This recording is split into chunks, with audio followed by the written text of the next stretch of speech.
NK Bangla audio ও আলোচনা ক্লাসে আপনাদের স্বাগত। আজকে আমি পাঠ করব নবম শ্রেণীর সাহিত্য সম্ভার থেকে প্রফুল্লচন্দ্র রায়ের লেখা অধ্যয়ন ও জ্ঞান লাভ।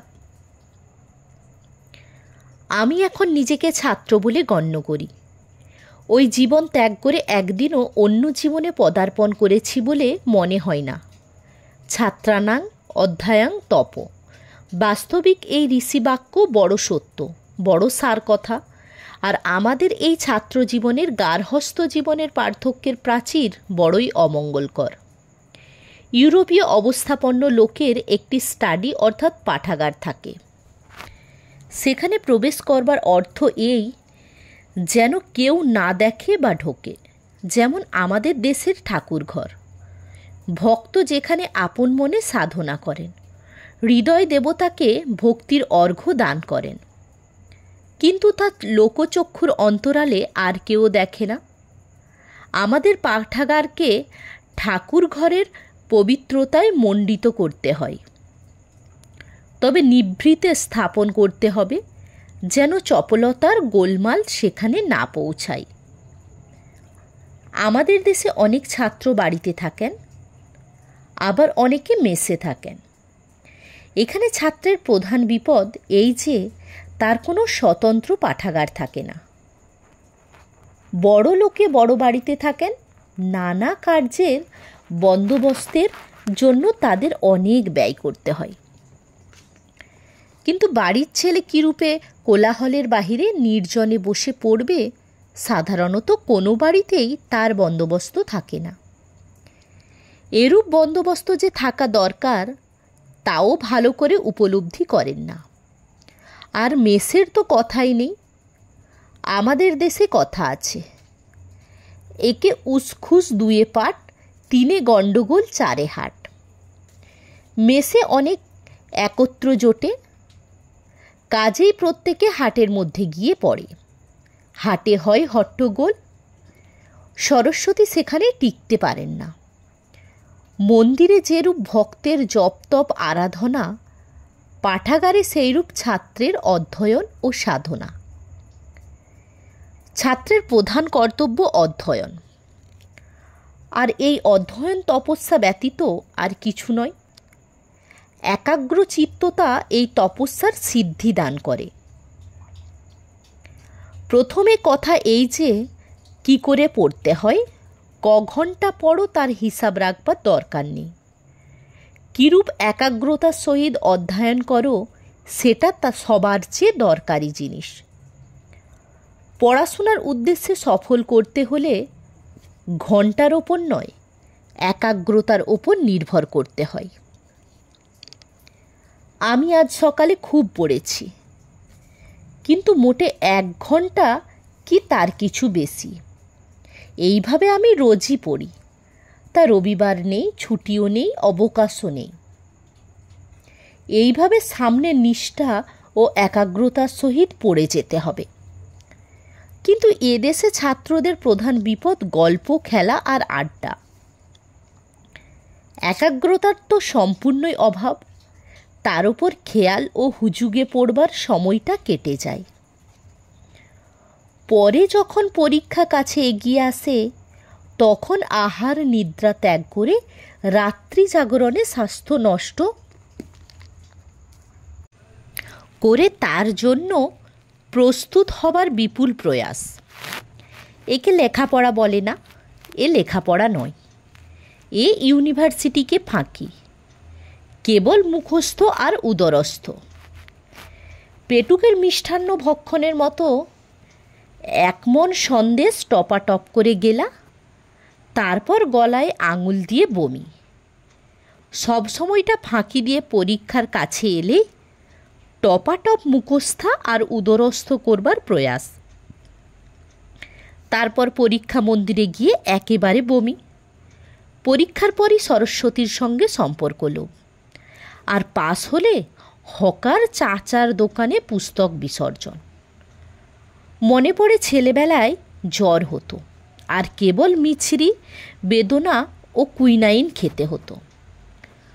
বাল্যজ্বর মনে করিয়ে দেয় বলে ওই জিনিসগুলোই আমার একটা ভয়ানক বিতৃষ্ণা আছে।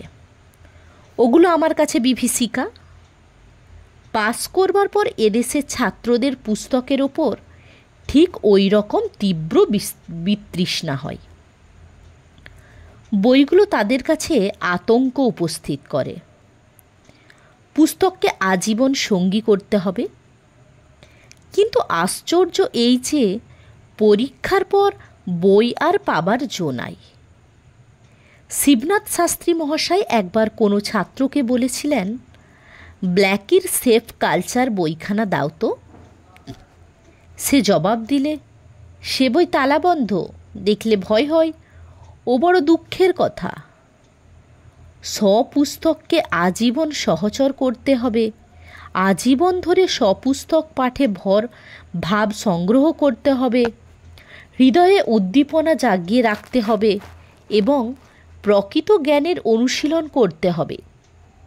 ইংরেজ কবি সাদি পুস্তককে লক্ষ্য করে যথার্থই বলেছেন, the mighty minds of old, my never failing friends are দে।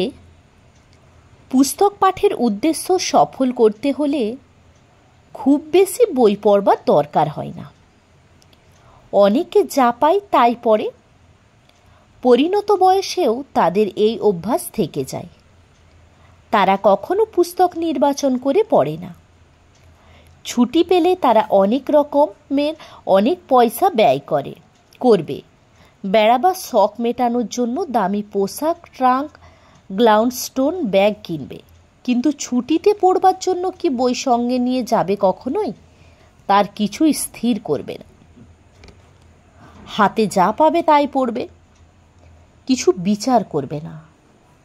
বাইরনের পদ্য থেকে এমারসন বলেন, he knew not what to say and so he swore. প্রথম মনে হলো কি পড়বে। খবরের কাগজখানা তুলে নিলাম। আগে খবর পড়লাম, তারপর অন্য কথা পড়া হলো। শেষ বিজ্ঞাপন স্তম্ভ পর্যন্ত নিঃশেষ করা গেল। কি পাওয়া গেল, কি বোঝা গেল, তার কোনো চিন্তা করলাম না। কিন্তু এরকম ঠিক নয়। উদ্দেশ্যবিহীন পাঠ কোনো মতেই ঠিক নয়। সবার আগে পড়বার উদ্দেশ্য খুব ভালো করে বুঝতে হবে।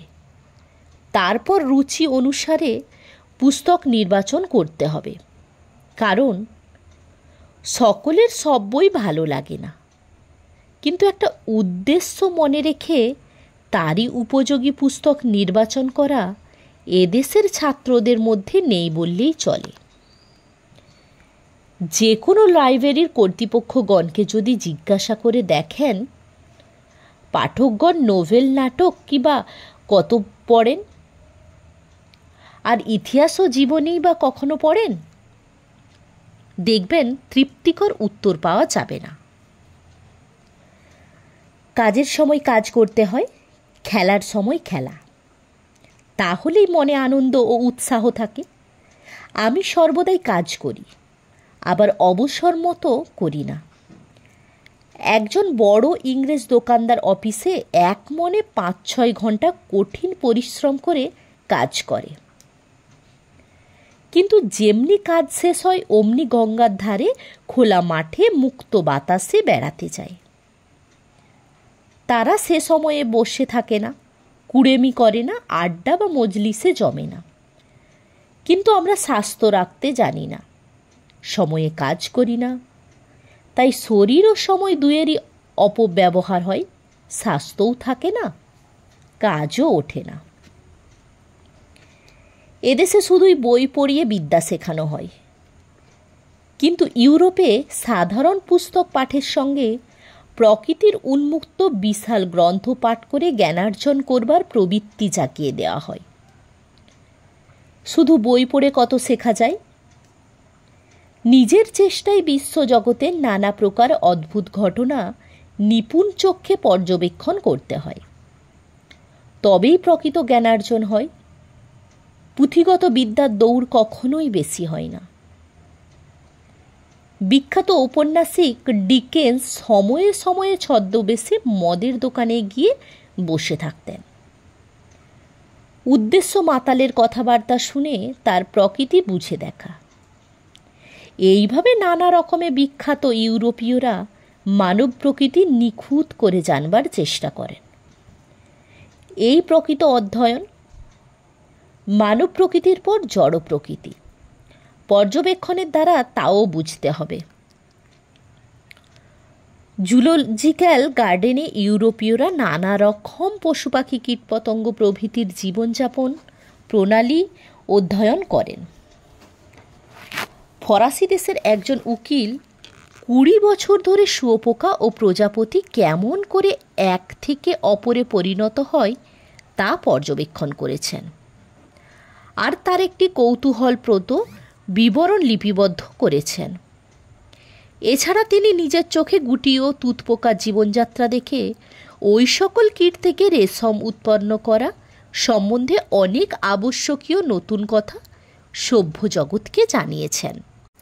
ইংরেজ ও আমেরিকানের এক একটা হবি অর্থাৎ খেয়াল আছে। কেউ গার্ডেনিং করেন, বাগানে নানা রকম ফল ফুল উৎপন্ন করেন, এ একটা সুন্দর খেয়াল। কেউ বা প্রাণীতত্ত্ব অধ্যয়ন করেন, আবার কেউ বা পতঙ্গ বিজ্ঞান সম্বন্ধে আলোচনা করেন। আমাদের ভূতপূর্ব গভর্নর লর্ড কারমাইকেল নিজে পতঙ্গ সম্বন্ধে আলোচনা করিতেন। এদেশে গভর্নমেন্ট পুনা কৃষি কলেজ লেফ্রেস নামক একজন মস্ত পতঙ্গ বিজ্ঞানবিদকে আনিয়েছেন। তিনি কোন কোন পতঙ্গ শস্য নষ্ট করে সে সম্বন্ধে আলোচনা করেছেন। আমরা জানি শুধু পঙ্গপালই ফসল নষ্ট করে দেয়, কিন্তু আরও অনেক রকম পতঙ্গ আছে যারা ফসলের বড় কম ক্ষতি করে না। ইনি তাদেরই জীবনচরিত আলোচনা করেছেন, আর কিসে তাদের নষ্ট করে শস্য বাঁচানো যায় তার উপায় আবিষ্কার করবার চেষ্টা করেছেন। এই সকল ব্যাপারের আলোচনা ও অধ্যয়ন আমাদের ব্যবসা ও ধনাগম সম্বন্ধে অনেক সাহায্য করে। যারা পতঙ্গ বিজ্ঞান অধ্যয়ন করেছেন তারা কি করে তুতপোকাকে রোগের হাত থেকে রক্ষা করে বর্ধিত করতে হয় তা জানেন। গুটি পোকার রোগ হলে তা থেকে ভালো রেশম হয় না। ফ্রান্সে ডিজিজ অফ সিল্কওয়ার্ম অর্থাৎ গুটি পোকার রোগ সম্বন্ধে পুস্তক প্রকাশিত হয়েছে। সেই বই পড়ে যারা রেশমের চাষ করেন তারা গুটি পোকাকে বর্ধিত করবার নানা রকম উপায় জানতে পেরেছেন, আর সেই কারণে রেশমের চাষে খুব লাভবান হয়েছেন। আর আমাদের দেশে মুর্শিদাবাদ ও বহরমপুরে সেখানে রেশমের চাষ দিন দিন উঠে যাচ্ছে, কারণ আমরা ওই কাজ অজ্ঞ চাষাদের হাতে ফেলে দিয়ে রেখে দিয়েছি, যাদের গুটি পোকা সম্বন্ধে খুব বেশি কিছু জ্ঞান নেই। এই সমস্ত কারণেই বলছি যে শেখবার অনেক আছে, শুধু কেতাব পড়লেই হয় না। আমি অ্যালবার্ট স্কুলে পড়তাম, সেখানে প্রত্যেক শনিবার কেশব সেনের বক্তৃতা হতো। তিনি এক সময়ে বলেছিলেন, বাঙালির ছেলেরা লেখাপড়া শেখা যেন বালিশের খোলে তুলো পুড়ে দেওয়া, কেবল ঠাসা আর গাদা। তার ওপরে অভিভাবক সর্বনাশ করেছেন স্কুলের ছুটি হলেই মাস্টারবাবুকে ছেলের পিছনে লেলিয়ে দেবেন।